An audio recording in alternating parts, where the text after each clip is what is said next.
You're listening to a Roddenberry podcast. This episode of Mission Log is sponsored by ExpressVPN. Protect your online privacy today. Use our exclusive link, expressvpn.com/missionlog, and you can get an extra 3 months free. That's expressvpn.com/missionlog. This episode is also brought to you by SimpliSafe. Save 20% on your SimpliSafe security system and get your first month free when you sign up for interactive monitoring service. Just visit simplisafe.com/missionlog to customize your system and start protecting your home and family. That's simplisafe.com/missionlog. Mission Log, a Roddenberry Star Trek podcast, episode 415. Take me out to the Holosuite.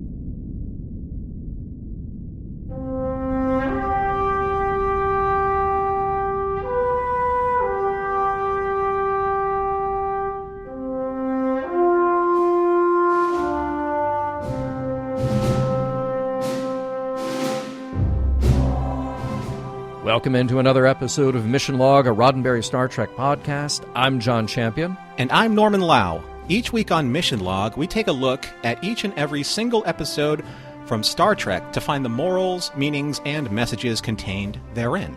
This week, Take Me Out to the Holosuite, the one where Sisko is challenged to a game of baseball by an old Vulcan rival. Will the Niners stand tall as a league of their own, or will they just strike out? And we'll be back with John and trivia in a moment, but here are a few different ways that you can send us a few signals from the dugout.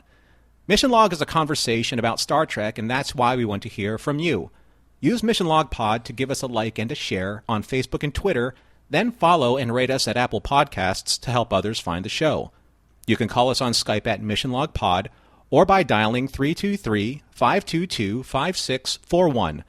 Send us an email at missionlog@roddenberry.com, and remember, we may use your comments on an upcoming episode of Mission Log. And now... Norm, what are you doing? What's the arm slapping, you touching your forehead? What are you doing? Well, I'm signaling you. I'm signaling you to start this week's trivia. Okay. Oh, baseball, signals. Okay, got it. Here we go. Trivia for Take Me Out to the Holosuite.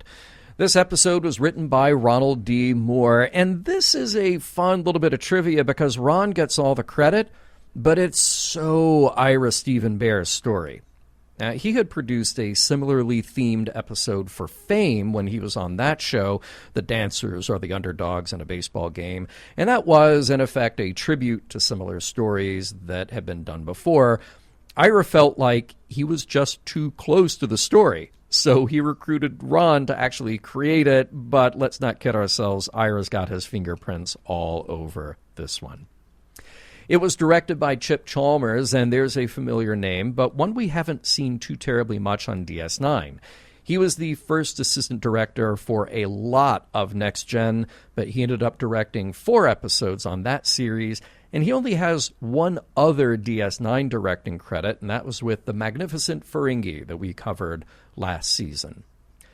Locations. Let's talk about location shooting because you know that I love it. Here, the DS9 producers really lucked out and got the use of the Page Baseball Stadium at Loyola Marymount University in Playa Vista, California. The shoot actually scheduled a whole extra day because they knew there would be so many setups, and they also called for doubles of essentially every cast member because there were so many shots, which included most of them somewhere in the camera's view, like in the background in the outfield and whatever. And funny also, when you think about how many days they needed, how many setups, how smart it was to not have people in the grandstand for the majority of the game, since that would have been a very expensive shoot for the extras alone.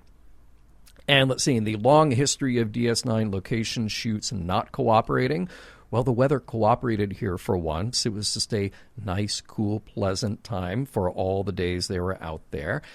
And it seems like everybody in our regular cast was really up for the challenge. Now, Max Gradenchik, followed by Avery and Sirach, had been very good at playing baseball. In fact, Max himself had played semi-pro while in high school before switching his full dedication to acting.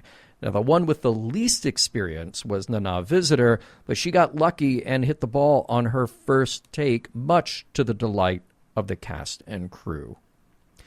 Let's talk about our guest stars. We have all our DS9 regulars here. There's even the return of Penny Johnson as Cassidy Yates and Chase Masterson as Lita. And they are all joined by a crew full of Vulcans. The majority of them were there for their baseball skills. On the DS9 set already, frequently as a background actor, was an actor named Joey Banks. His father just happened to be Chicago Cubs legend Ernie Banks, so Joey knew a thing or two about the game. He assembled those actors who would be Vulcans, and he also coached the DS9 team. Standing out from the Vulcans, though, is the captain of the USS Taccumbra, a Nebula-class ship for all of you playing the home game. That would be Solak, played by Gregory Wagrowski. Born in Poland, Gregory went to school in Long Beach, California, and started his on-screen career in the 80s with guest spots on shows like Hill Street Blues, Amazing Stories, and even a turn on T.J. Hooker. This episode is one of 2 Star Trek appearances. We will see him again on an episode of Enterprise in a different role. In addition to all the work in TV and film, Gregory has had quite a career in live theater as an actor, director, and among those many credits, he has worked with Los Angeles Theater Center and was artistic director of Colorado Actors Theater.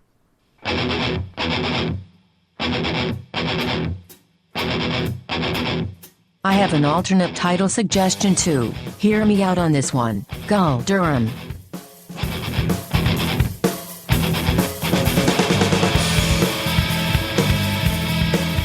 Prologue. The all-Vulcan crewed USS Taccumbra, under the leadership of the all-too-Vulcan Captain Solak, docks at Deep Space Nine for repairs after a prolonged 6-month service fighting the Dominion. Captain Solak himself pays Captain Sisko a visit in his ready room to discuss the maintenance schedule for supplies and repairs, and can't help but stir up rival tendencies in Captain Sisko. After a series of veiled insults and jockeying for the verbal upper hand, Solak is outwardly displeased with Sisko's inefficient plans to get the Taccumbra fit and ready for duty, which would take no less than a week.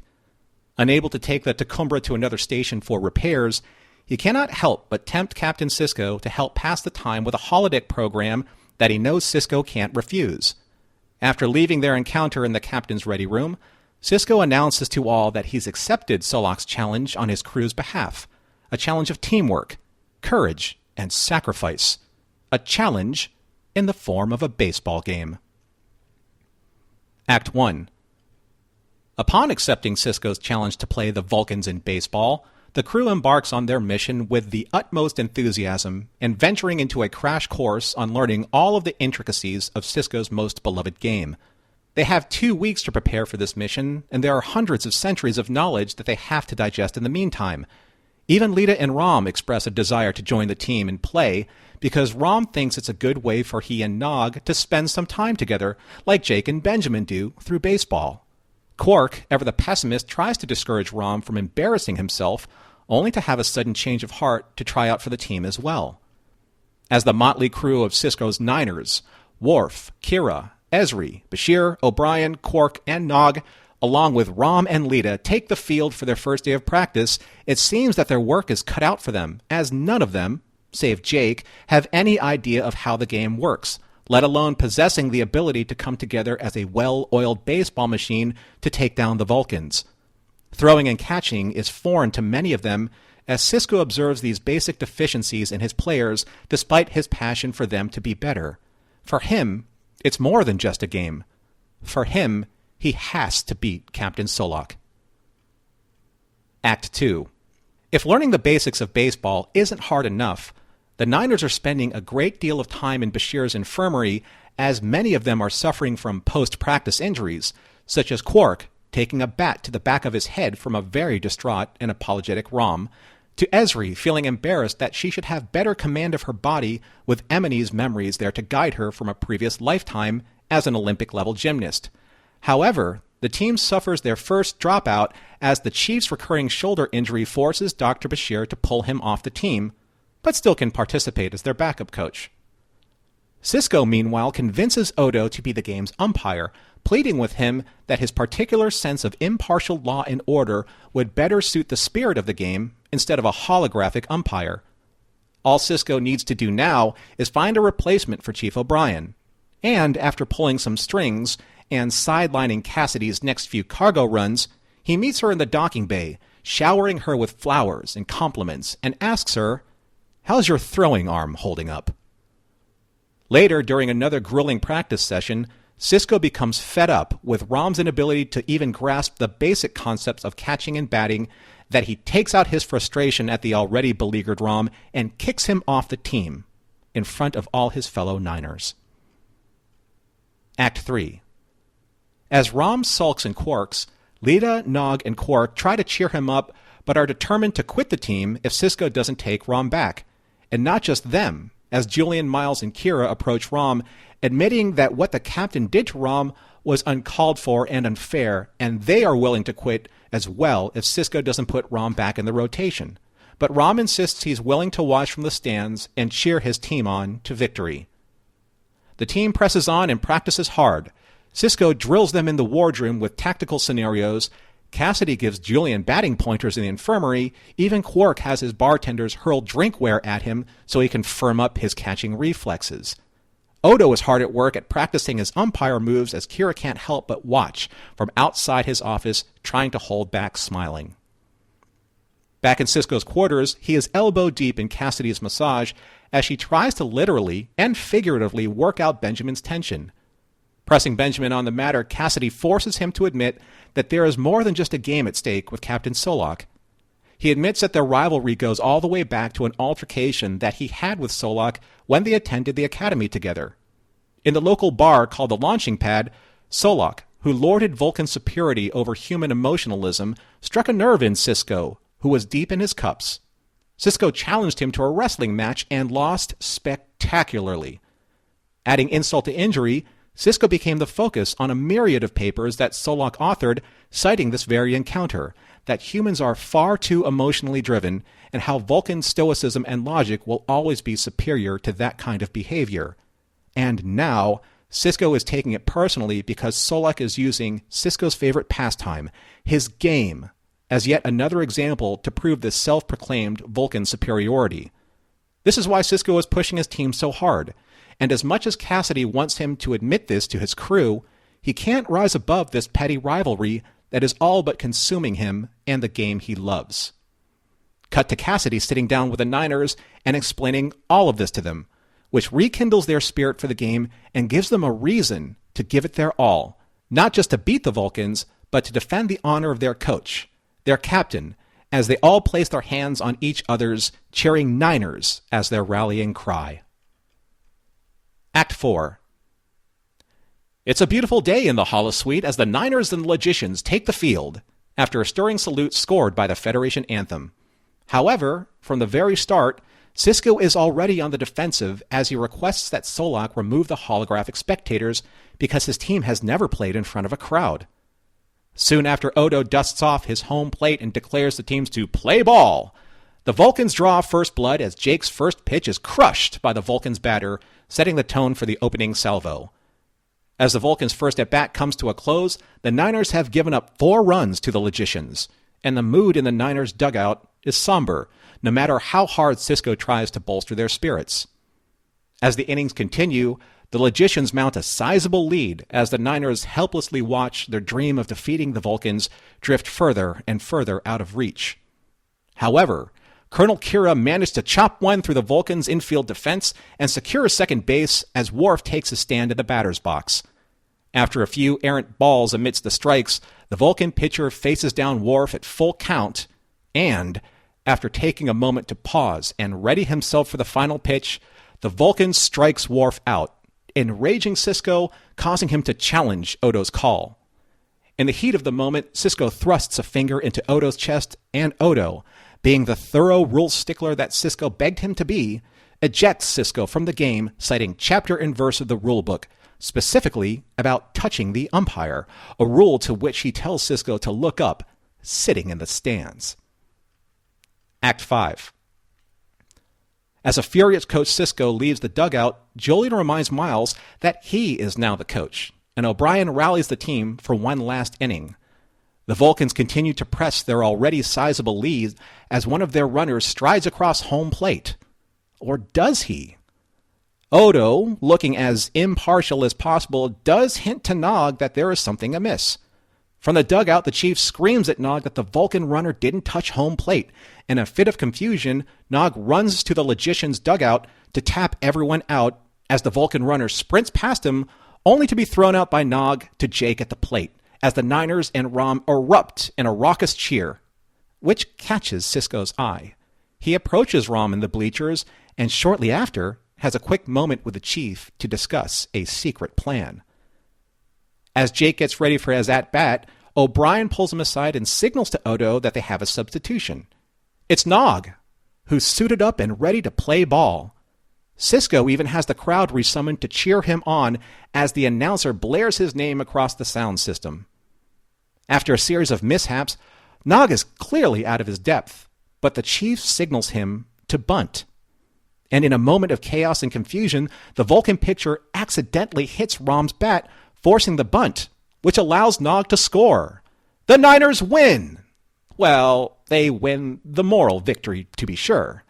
Shouldering Rom and parading him around the field as the hero of the day, Captain Solak protests via touching Odo's shoulder, which, as regulations demand, has Solak ejected from the game.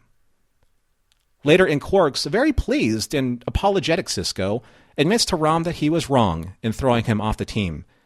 It seems that Sisko has rediscovered why this game means so much to him in a way that Solak will never understand. Solak confronts Sisko in the bar and protests the celebration as a manufactured triumph, to which Sisko buys a round of drinks on the house to toast said manufactured triumph. And as the Niners jeer Solak straight out of the bar, Kira presents Sisko with a brand new baseball, one signed by all the Niners, and a perfect reminder of how they all came together to overcome the odds as a team. The end. Well, I'm excited to talk about this episode, but I can't help bring up something that we've done here on Mission Log from time to time, and that's to play, John, the alternate title game. And I think the alternate title game. Right? I'm so excited about this. Okay, a thrilling way to kick off this segment. I think that this episode kind of lends itself to a couple of fun alternate titles, like, say, I don't know, why not the Bad News Bajorans? Perfect. It's so right? funny. I actually had Bad News Bears in my mind as I was watching this. So yes, I love it. Well, yeah. How about this one though? I'm gonna see what you think about this. A Star League of their own. Nice. Very good. Going with the theme of stars. How about Starfield of Dreams? Ooh. Oh, I like that one a lot. If you program the holodeck, they will come. They will. Yes. You know? Good call. Okay. Good. But I think the one that they really missed, and something that is near and dear to my heart being a child of the 80s, what about Bajor League? See, that is perfect, and it's perfect if you pronounce it like that. If you have a guest star on who says something like Bajor, then you would lose that title pun, but that, my friend, is perfect. I love it. I'm a fan of that. Yeah. I think we should start an online petition to change this to Bajor League. I got you. Yeah, I feel that. Right. Yeah.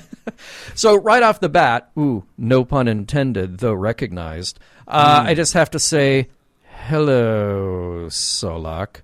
He garners the hello. Huh? He does. There has rarely been a cold opening than that scene. Just so you feel it was almost Tarantino-esque, where you're just ratcheting up the tension with every line that has very little to do with what's actually happening on screen. I mean, look, first of all, 2 Christopher Pike medals, that the setup is gold in this episode. Love it. Yeah. And I like how Avery is very economical in his acting style.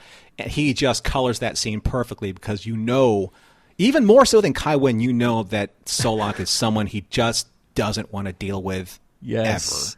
ever. Looking down at the pad, like not making eye contact at the end of that scene. That just, perfect. Yeah. Mm-hmm. And look, you know, and I know, and our listeners know that we have to call out some favorite lines here. Let's just do it right up front. We will destroy them, and death to the opposition. Again, Worf gets the one-liners, and they're so good. Yeah.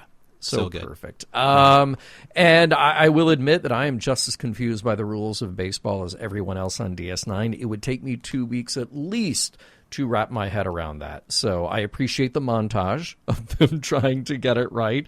I'm still confused. And please, nobody try to explain it to me because I'm past it. All you need to know, John, is Fancy Dan. That's all you need to know. That is all I will remember from this. Yes, I will take that away from this. Mm-hmm.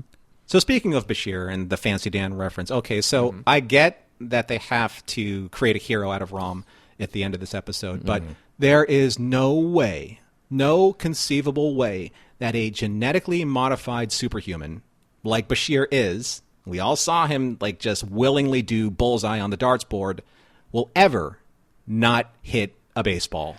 Ever. That's very true. It really is. I mean, unless somehow, like, for all of his genetically modified advantages and perfection, there's just something about holding a baseball bat that isn't quite right. Which then they open themselves up to the possibility here of somebody on that team saying, I'm laughing at the superiority.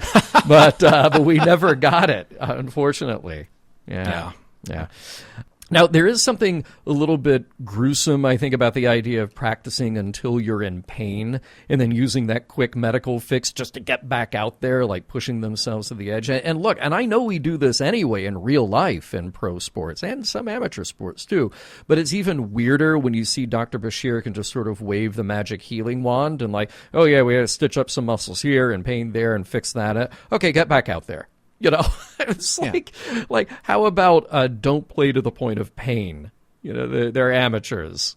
I guess that begs the question, though, that if he can do all that, then what is the deal with the Chief's shoulder? Why isn't that a thing? You know, like, why hasn't that been repaired yet? Well, right. But, I mean, clearly he keeps going on the rafting trips in the Holosuite, and he just keeps hurting himself more and more. But, yeah, it just seems like that would be a thing that over time would and could get better. But yeah, I don't get it. They have pills that can rebuild kidneys. Rebuild a kidney, come on. Exactly. That was 100 years ago. Yeah. And now, interesting choice here, the practice jerseys. I thought very strange that everyone has a different color combination. And did you notice that some of the name tags are on the left and some are on the right? There wasn't I guess their personalities coming out in the design. I don't really know. Yeah, I don't know. Excited to see the replicator can make gum, and that's pretty cool because, of course, it can. And custom flavors. I love that idea, too. But scotch, I don't know that I would necessarily chew gum that tasted like scotch. And again, why isn't Chief O'Brien programming it to taste like Redbreast or Jameson or anything Irish? Irish? Yeah. Mm-hmm. Well, at least it wasn't, blueberry... a blueberry surprise, so, like a la Willy Wonka. Right. We haven't perfected that yet. Yeah, still. I'll tell you what, my favorite scene in this episode, and I know it's such a small scene, but it made me smile so wide. It's when Odo was doing his moves, like, practicing his outs and safes and, his thumb. It was just so endearing because he loves it when they include him in things. Yeah. And he's going to do his absolute level best to do the right thing by that particular participation. Right? Yeah. So good. And that was another one of those like subtle comedy moments that they didn't overplay. It didn't overstay its welcome. You never need to see him turn to the front or get embarrassed or whatever. Just let it play. Let her walk by. It was nice, yeah. Exactly. I do like the introduction here of the idea of the off-campus bar at Starfleet, the launching pad. We've had some good bars in Star Trek history, and I wish that we could see this one. So just going to throw it out there. Maybe Star Trek Online. Maybe somebody can do a schematic of it. I like the idea. Wish we had seen it. So I really liked the scene where Sisko is kind of cathartically admitting to Cassidy, his background, his past, rivalry with Solak, and he starts thumping his chest with a baseball bat, like, this is my game, my game. Yeah. It was real. It was a very real moment. Yes, that was good stuff. Oh, gosh. And so what a great cut. I want you to promise me. You won't tell anybody. Cut to Cassidy Yates. He told me to promise. Right. So you'll put this under your hats. I mean, great little moment there. And speaking of hats, I love those oversized hats to fit on those Ferengi heads. Yeah. That was just a fun little detail there because, of course you have to do that. Also want to point out the music in this episode is great. A real change of pace from what we normally get, thematically appropriate. And I love the anthem before the game, the Federation anthem. So cool. All of it done by David Bell, longtime Star Trek composer, and really exploring a different style here from his usual Trek style. So something that the listeners may not know, one of my favorite movies of all time, me growing up close to Cleveland, Major League from 1989, 10 years prior to this episode, is one of my favorite movies. And there's a sequence at the end of this episode where Rom bunts the ball because everyone thinks that he may actually swing and hit something decent. He bunts the ball, allowing Nog to run home. Yeah. That's exactly how the Indians won their pennant playoff position in Major League. Oh, cool. Okay. Yeah. That's nice. Yeah. I mean, there are a lot of details where Ira went to the extent and passed it along to Ron, and in their research, they figured like, okay, here's an actual thing that happened in baseball history, so we'll plug that into the script, but also make it dramatic and uplifting. And I just have to say, the Worf Sisko Odo argument is awesome. It is awesome. Some of those like reverse the call. What were you doing? Regenerating? That was awesome. Every time I watched that sequence, I cracked up. I laughed out loud. It's obvious that the number 13 is associated with the unlucky number 13. It's just a tradition, right? So, of course, who is to wear that number on their jersey but Rom? Of course, and perfectly so. And we have to give a shout out to magic number 47. That was on Cassidy's uniform. That was her number. And while we're talking about uniforms and details, love the uniforms for the logicians. I love the Idic. I love the Vulcan script on those. So nice. Yeah, and I really like at the end when they give him the baseball, when they give Captain Sisko the baseball, because they have the signatures on it, but if you look really closely, as he twirls the ball, you'll see like a hand-drawn version of the Starfleet Delta on the baseball. Yes, in that same blue ink. And that prop, where is that? That's what I want to know.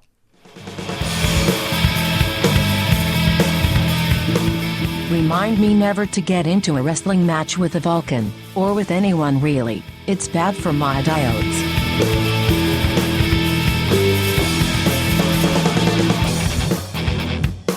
We will get right back to Take Me Out of the Holosuite in a moment, but first a word from our sponsor this week, ExpressVPN.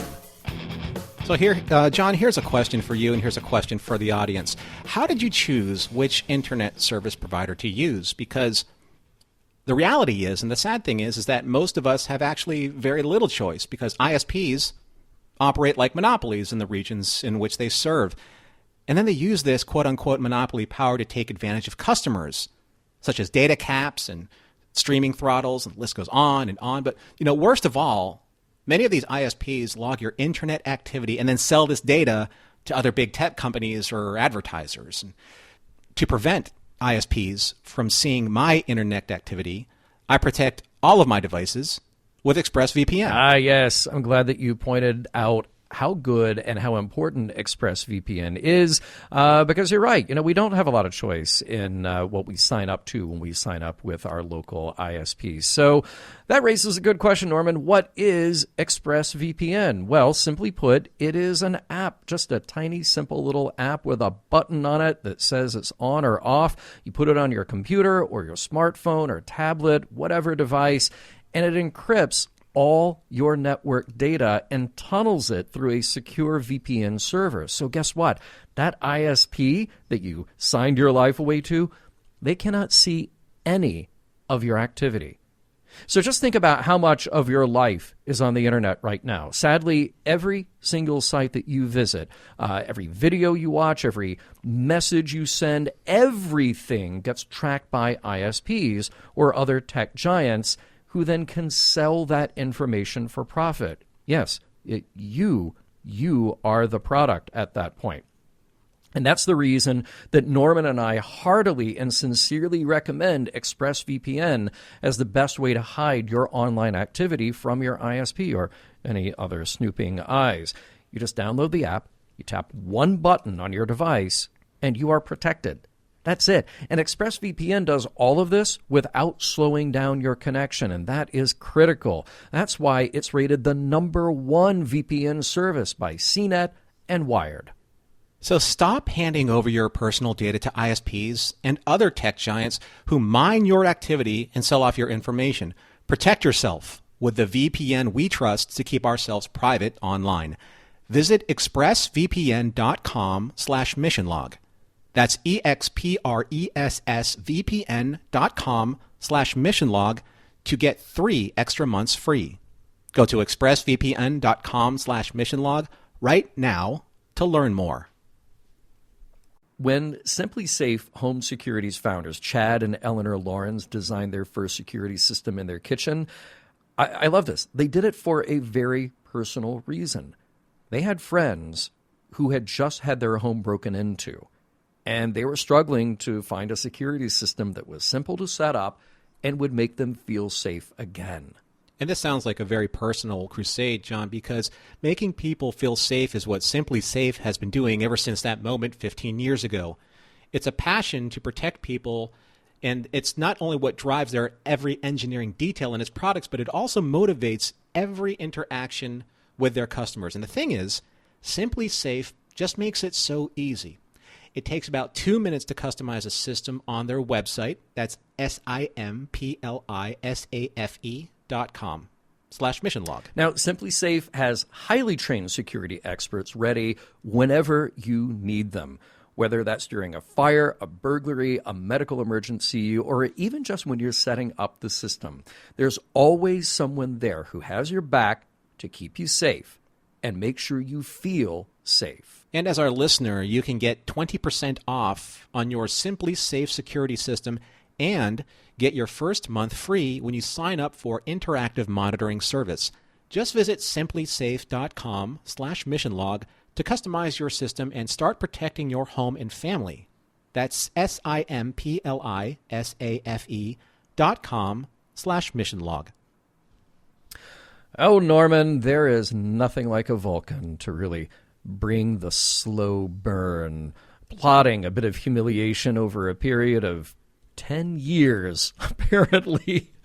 10 years to just twist that knife a little bit more. Like Solak, you already won.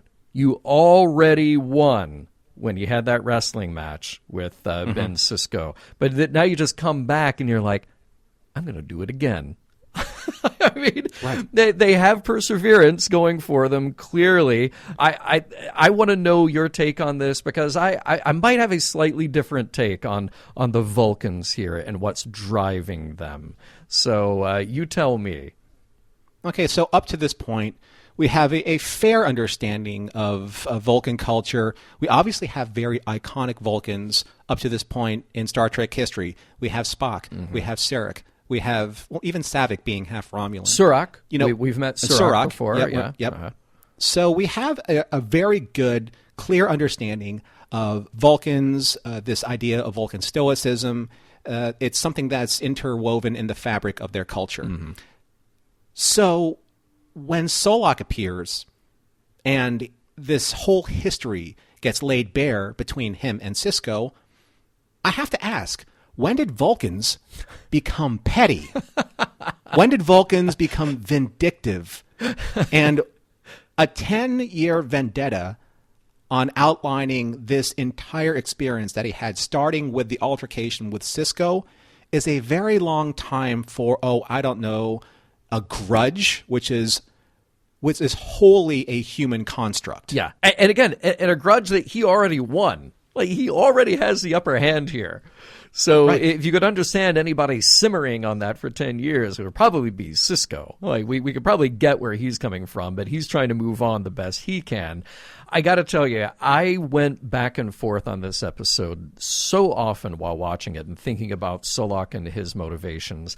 And I think the thing that turned me around, though, on him, like when they introduce him, I'm kind of like, well, is he the one Vulcan who's kind of a jerk here? Like he somehow made it up the chain of command. He's the captain of the Tekumbra, but he's not quite like Spock. He's not quite like Sarek. He's not quite like Surak or any of the other more sort of noble, admirable Vulcans that we've met. Maybe he's just the one who's got a really bad attitude. He has a problem repressing these emotions that are driven by pettiness and revenge, even though it's not revenge for something that he lost, But then we got to that last scene, and I kept thinking about every little bit of verbal jabs, barbs that McCoy and Spock ever shared.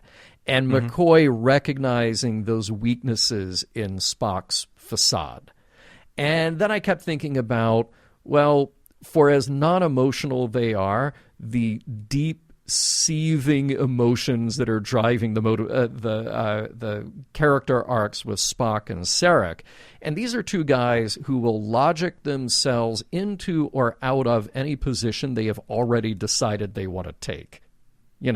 So which is a very human thing. The very human thing is you have the emotional reaction first. Humans just maybe wear it a little better on their sleeve. Then you logic yourself into the position of why you have that reaction. And I feel like Solak is maybe the worst expression of it. He's so insufferable, wonderfully so, written wonderfully insufferable in this. But I kept thinking, like, you know what? Does this track with what we've seen in the worst behavior out of Spock, or more specifically Sarek? Because Sarek could just like lay you to waste with logic that you go like, it's logical, but you're also a jerk. But I don't see Sarek say, like, writing paper after paper, like, say, if Kirk never went, to rescue Spock and to bring his Katra to Mount Seleia. Yeah. I don't see Sarek as, laying this plan of embarrassing Kirk every single, encounter that they have, like, later on. That's a whole other Star Trek series. Like, that's the novel exactly. I want to read. That's like a mirror universe version of that story. Yeah. But I guess in the construct of this episode, I guess they have to paint somebody as the antagonist. Not necessarily a villain, but the antagonist.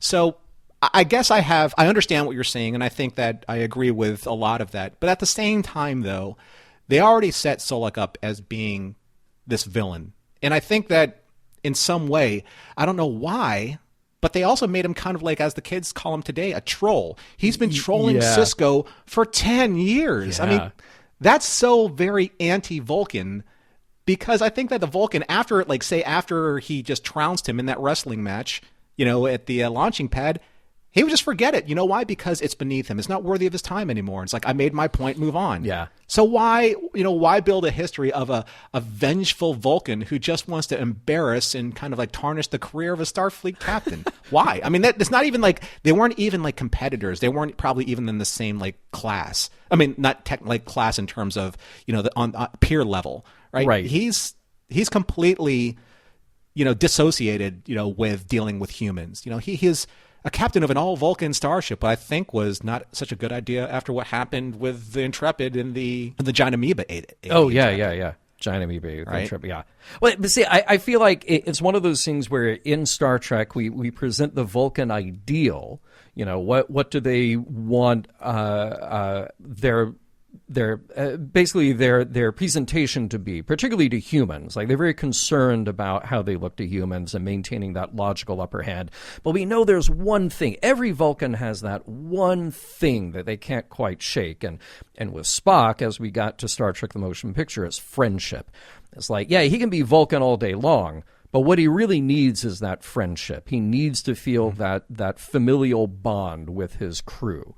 And Sarek, Sarek's he's got a couple of things. Like, he can be logical and Vulcan all day long, but he does have a deep love for Amanda, and he's got some serious parenting issues when it comes to the three Sarek Amanda charges, if not always their biological children, that he definitely has some strained relationship with. So maybe with Solak, his one thing is that he is a vengeful jerk, and everything else he's got under control. But if you were to go to Vulcan therapy, the therapist would be like, okay, you're doing great. If you went to Kolinar with Solak, he's got everything else down, and they're like, okay, we will pass you with Kolinar. We'll give you, your Kolinar trophy, but you got to let this thing with Sisko go. And he just can't let it go. That's his one, it's his Achilles heel as a Vulcan. Can imagine that, on the, in that final scene, when Spock is right about to reach Kolinar. Yeah. Then all of a sudden the priestess holds up a baseball and it just cracks, right? He's like, you're not ready for this. Go back to Starfleet and figure yourself out. It's the scene, the priest holding up that necklace, and instead of Spock's hand, it's Solak's hand slapping it down like, no, I got to do this one thing with this one guy from 10 years Another ago. voice is calling out to me. His name is Sisko. But I get it. I mean, the only, I could just sort of repeat myself, but the only way that I could justify it is to go like, okay, we've at least seen cracks in the Vulcan ideal, in the Vulcan mystique, because even as solid as Spock is, even as solid as Sarek has mostly been, and of course we saw Sarek's sort of demise in TNG and what was happening with him, we know that there's this undercurrent of deeply felt emotion under the Vulcan face. They are actually feeling these things. They're just trying desperately to repress them because those emotions are so strong. And it was always satisfying when you could see somebody like McCoy call out Spock. Like, is that a little bit of jealousy I see? Is that a little bit of irritation I see? Like, oh, no. And you know that every time Spock is denying it, he's actually got it. So there's something that, to me, bookended that nicely by having our DS9 cast do the same thing. Now, our DS9 cast, not exactly acting in the most mature way at that point, but the most human way. But the most human way. Although, and I do love, though, Quark's line saying, all that intelligence, he can't even recognize a human. Because you got the Ferengi, you got the Klingon, you got the Trill all sitting there joining in on that same taunt. Yeah. I mean, I know that they want to give him his comeuppance, and rightfully so, because, they're taking their mediocrity, in stride, and, this manufactured, victory, as Solak so places it. But I have to steer our discussion into a different direction, because this is something that, I know this is a very small thing, but it's just something that plagues me as a viewer. And first of all, you have Jake being the pitcher, because does anyone else get to try out to be the pitcher? The star of the team? No, because why? Because Sisko wants to win. I get it. Yeah. He knows his son knows how to play baseball. He doesn't know how anybody else. However, he does point out two characters that give them a fighting chance against the Vulcans. Worf, because he's strong, and Bashir, because he's genetically engineered. Yeah. Mm-hmm. Bashir should be able to pick the Vulcans' batters apart without even trying. Yeah. Baseball is mostly all about hand-eye coordination. Yeah. Being able to trick people into going, especially batting, swinging at pitches that don't, enter the batter's box, whatever, curveballs, sliders, etc. Yep. Jolie could do that at whim. Yeah. Based on what he's been able to do. Why? Wouldn't it have been awesome? It's like, oh, Jake, let me try that. He just strikes out everybody. Yeah. I just don't see why that wasn't even considered. Having your genetically engineered, modified superhuman to do the most accurate work. Do something superhuman. Right. Yeah. I do love that scene of Quark practicing in the bar with them tossing stuff down from the upper ledge. That was great. That was very clever. Very well done, I do have to say, there are some interesting things to pick up in here that, The Vulcans have this dedication, certainly their sort of slavish dedication to logic here and perseverance. But Sisko names off these attributes very well: courage and faith and heart. And especially heart being the thing that the Vulcans don't have. So their motivation is a little strange. Like they're presumably the rest of the team is just doing this because this is what their captain is telling them to do, and they will do it technically to the top of their skill level. But I do like how the secret weapon, and this is true really in every other story like this, but it's about passion. It's about just the desire, that motivation is what pushes you over the edge to actually be better, to overcome the limitations that you may already have. Yeah, I mean, I think like the one thing that's missing in this episode is hearing the opinions of like Solok's team. Like, why are they playing? I know, right? Why do they care? Yeah. Right? Yeah. Like, they wouldn't do it because they are beholding to the whims of their captain who has this rivalry with Sisko. So I think it would have been neat. Like, there's a scene at the end where I guess it was Nog, was standing next to another Vulcan player, and he says, "That's my dad." Mm-hmm. He's talking to Rom about Rom, and like the Vulcan said, "I don't really care about baseball." I just want to hear something like that. Like these guys, they were kind of like conscripted. They were shanghaied into playing because Solok needed his team.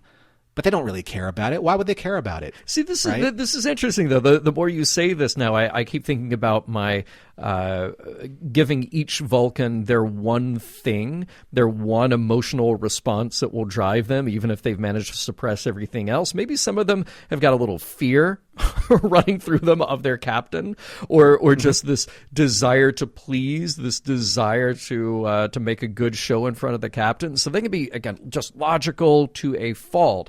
But when it comes to this one thing, the unspoken truth among them is like, oh, well, we got to keep the captain happy. We're all kind of worried, but I guess we have to do this.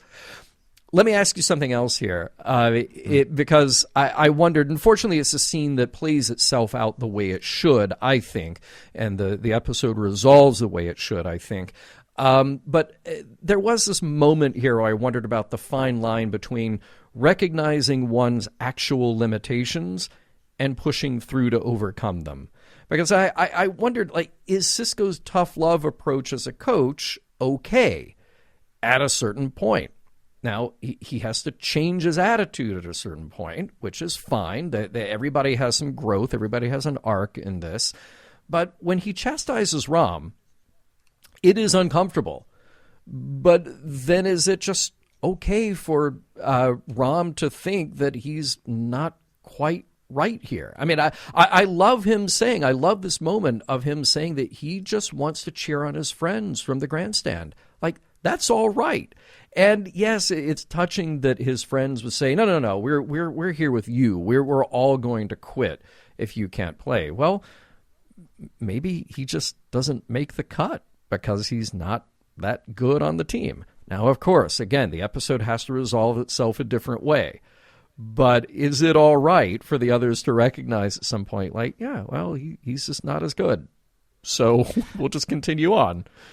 Yeah, I mean, I don't see why Rom had to get cut anyway, because they could have just put him as a sub. Sure. He could have sat the bench, He could have had that longing, show that longing from the bench. Yes. Because we've seen time and time again in other movies where players who aren't as good, they're not cut because they need to fill out the bench, but they're also not played because they're not good. Right. And you see them time and time again. We're like, oh my gosh, if I only had that one chance. Well, Sisko could have done that from the dugout, or it could have been O'Brien's call, which would have been amazing because Sisko was thrown out of the game and O'Brien had to make that decision, right? Because they already set up that O'Brien was uncomfortable being the assistant coach after he got pulled out for his injury.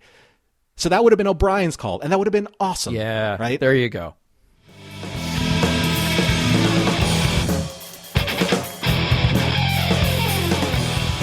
I know what you're all thinking. Thank goodness this episode was about baseball, and not in Bojitsu.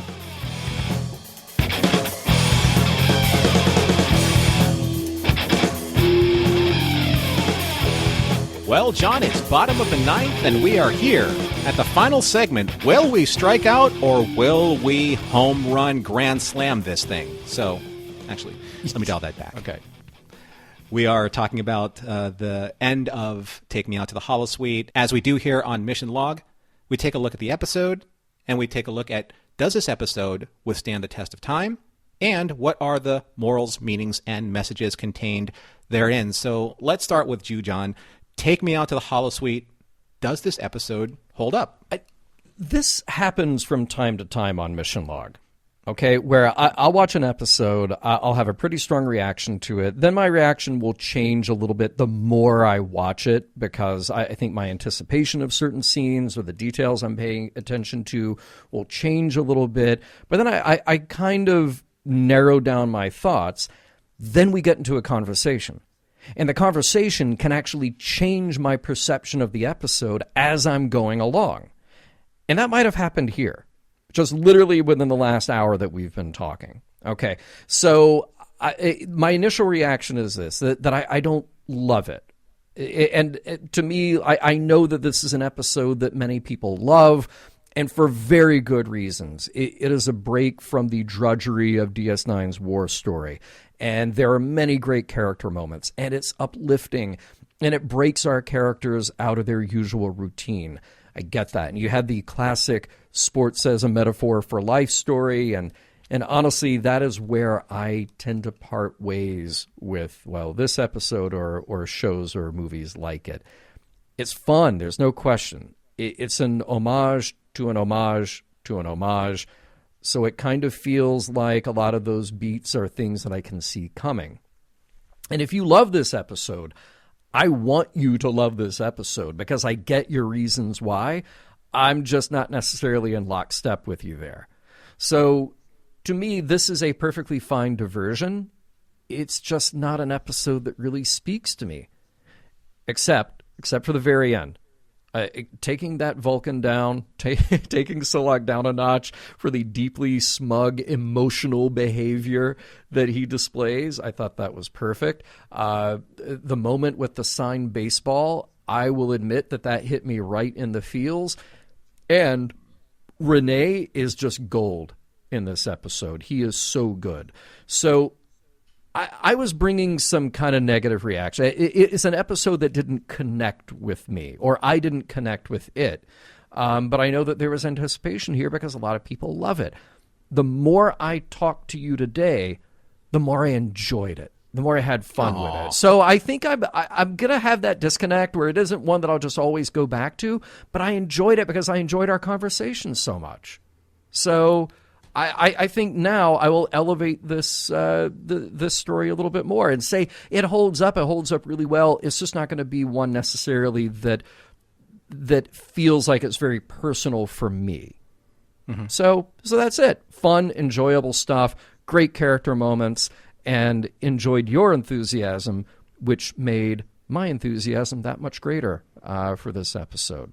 So, yeah. I mean, I think that's something to be said about being able to have these personal discussions out loud about an episode, because in varying ways, whether it's here through the podcast or whether it's in person, say at a convention, or just gathering around a group of friends watching an episode, there is a certain infectiousness about being able to share enthusiasm. And I think that's what this episode does. I really enjoyed this episode. And it's tough to build that personal enthusiasm kind of like in a vacuum when you're watching it on your own. But as you start to espouse things out loud, you take kind of like the context of this episode, even though it's in this larger narrative of this Dominion War, you kind of take like the bottled aspect of this episode and try and find like the gems that are hidden in this episode. And I think that's where a lot of the fun of this episode really can be found, because it's a good standalone episode. Mm-hmm. It's kind of like that trope-ish bad news bears type of narrative, or like Major League. You know, you have the ne'er-do-wells that you know will never win. You know that they were, but they won't win the obvious victory. You know, right. They won't score the points on the board, which to the Vulcans, to the logicians, that's the most important thing. What they win is something completely different, and we'll obviously talk about that in morals, meanings, and messages. But I think this episode is just endearing. It's endearing Yeah. because it allows us to reconnect with our characters at a very personal level, at a very singular level, having fun with them after a raft of episodes that have been very heavy and dramatic and somber, right? Just Quark getting hit in the back of his head by Rom swinging a baseball bat, not looking. I mean, that can happen. I've seen that happen in sports. Yeah. Or having, say, Dax and Julian fight for a fly ball and having the ball drop in the middle of them and them beating each other up about it. That is tropish to a fault. Yeah. But so what? Because we haven't seen our characters do it. And it's when we see our characters do it that just connects them even more deeply with us. So it's for these reasons that these misfits don't win, but they learn and they grow together. And it just is a fun episode full of positivity.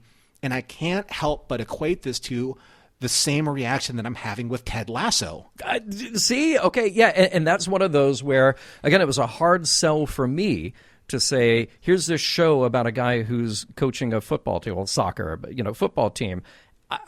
That's not made for me. That's just not a thing that I connect with. But I connect with the characters. I connect with the motivations. I connect with the positivity. I connect with so much else that's there.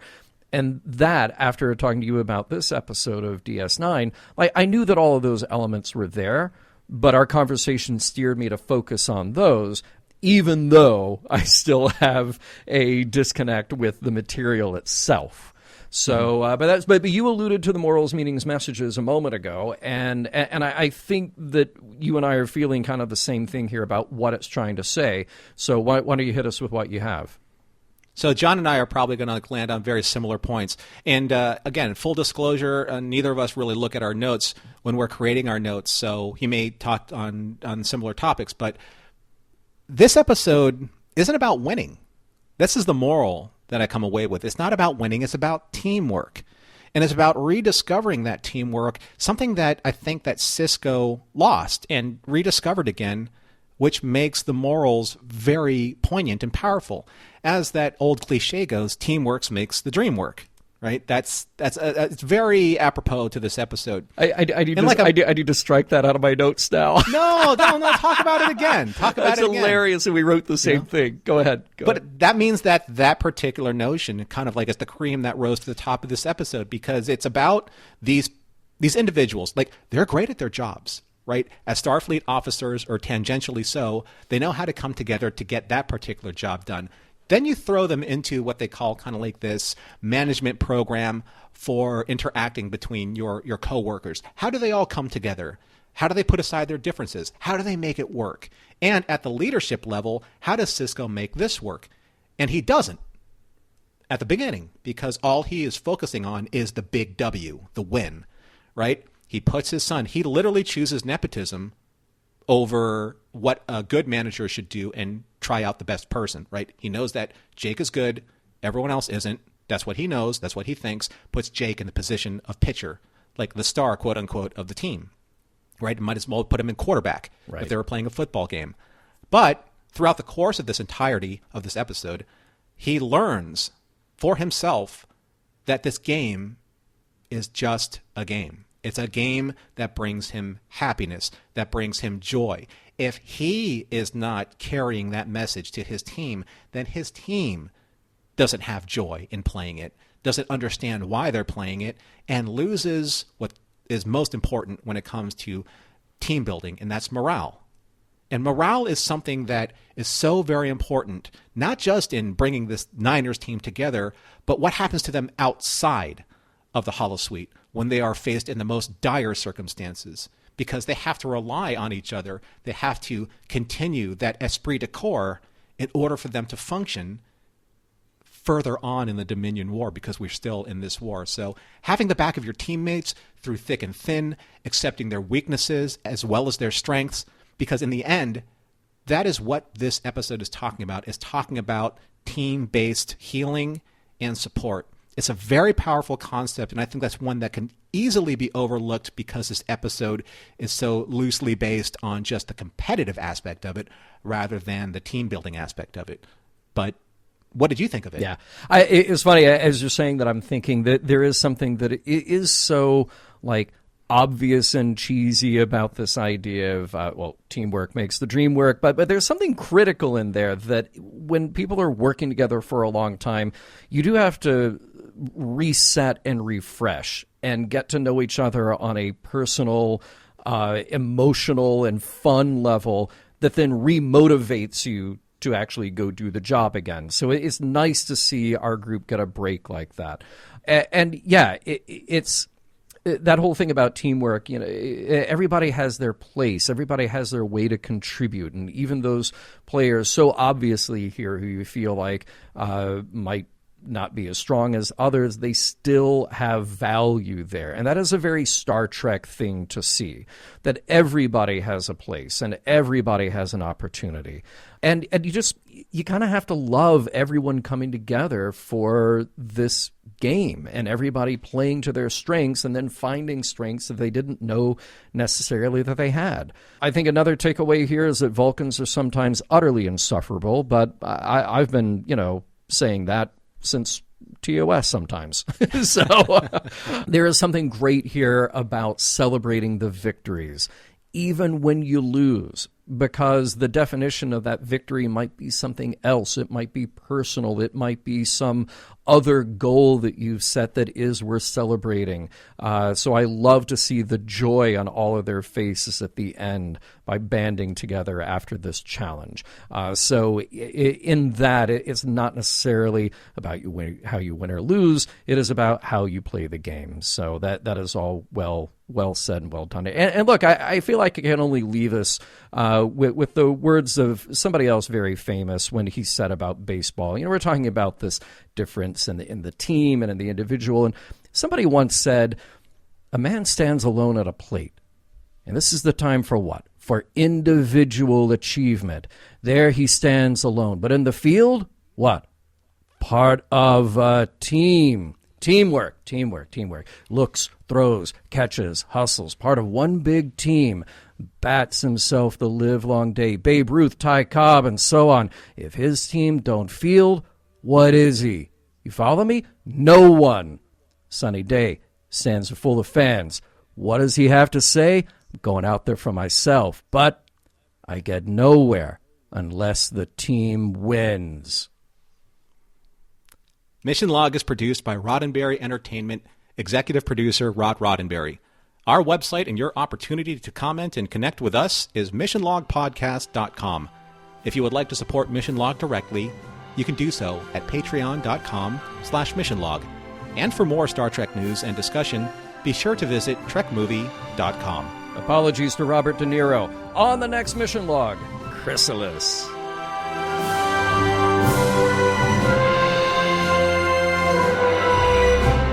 Some of the music for Mission Log provided by Warp 11, online at warp11.com. Special thanks to consulting producers Adam Brusky, Matt Esposito, Homer Frizzell, Mike Richards, and Mike Schabel.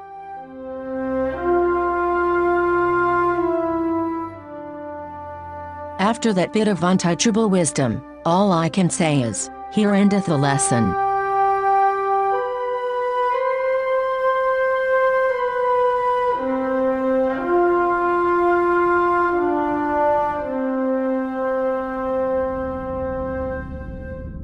End transmission.